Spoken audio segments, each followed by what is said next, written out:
Hello, this is Wade again, the Personal Retreat, and another second edition book update.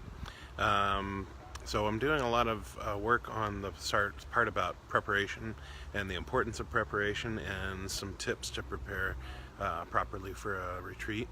I went through the meditation section of the book a little bit, and I found that I kind of ramped it up a little bit too quick.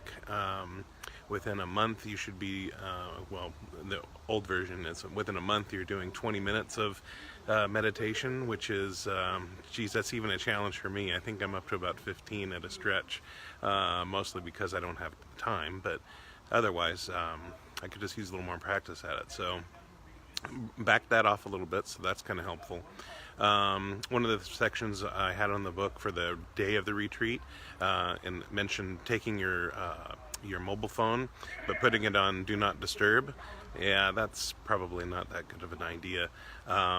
Even do not disturb can be kind of a little too easy to take the thing out and start working with it. So my advice is to just shut it off and maybe check in with loved ones. I mean, some people have some commitments that they have to be able to be connected more often than not.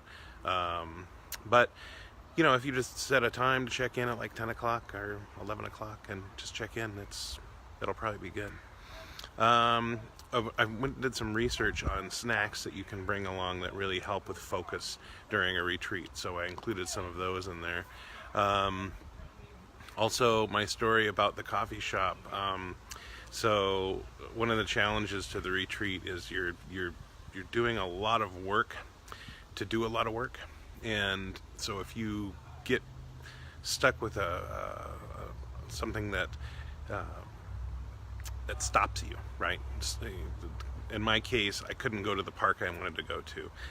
There was a run taking place, so I couldn't get in. And I could have gotten frustrated, and it was a cold day, it was Saturday, and I was kind of tired. I didn't sleep well the night before like I should have.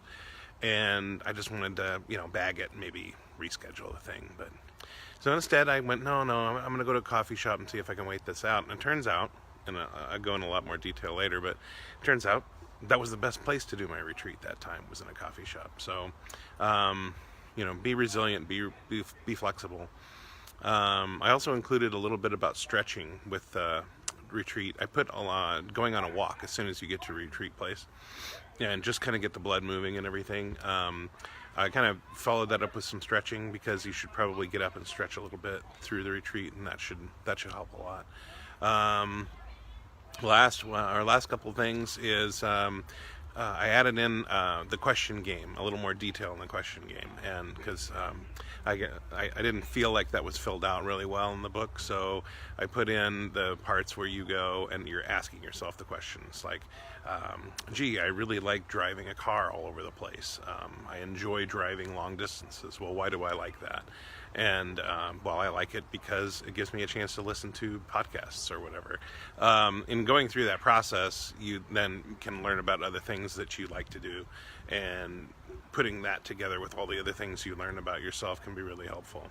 And then lastly, I did a lot more expansion on the how-to of the different steps of the retreat, so that it was a little bit, you get in your own head when you're writing sometimes, and the things that are going on back here, you just assume people already know, but they don't. And although I had some great editors, I felt like there was a few things that could have been filled out some more, so I got that done. And we're adding pages to the book like crazy, so I'm looking forward to the next few updates on the book.